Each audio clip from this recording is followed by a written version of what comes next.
Episode 2 of the Traitors Canada was insane. We had our first murder. R.I.P. Chris, you were so nice. I wish I could have got to spend more time with you.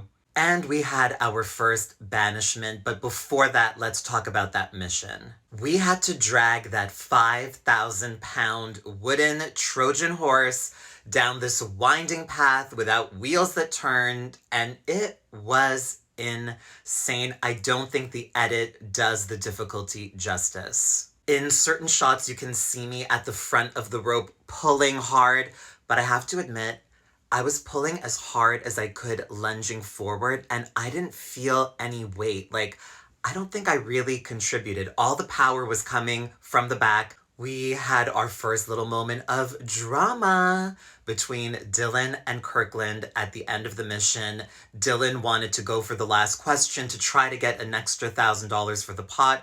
Kirkland was like, let's just go to the end. We're out of time. Kirkland was right, but Dylan told Kirkland to shut the fuck up, and the tension was palpable.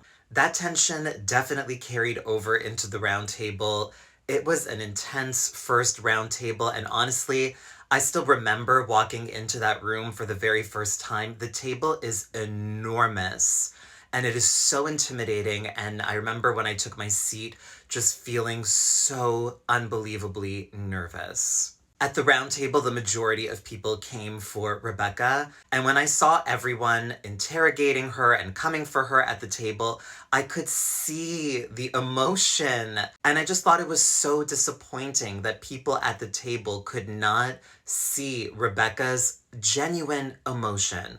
To me, it was so clear at the table that she was a faithful. And I think that faithfuls, in my opinion, when they are being falsely accused, there is still a calmness. You know, when you look at Rebecca and the way that she responded to the questions, she was so composed and she was just trying to speak her truth. And I think that the truth speaks for itself. Whereas in general, when traitors are confronted at the table, they become extremely aggressive and so defensive because they have a lie to protect. The episode ended with the traitors in the conclave, and Michael John is hell-bent on murdering Gail, where Netta and Kira do not want to do that, and Michael John is not budging. I'm so curious to see how they arrive at their decision, and I'd love to know, who do you think they ended up murdering?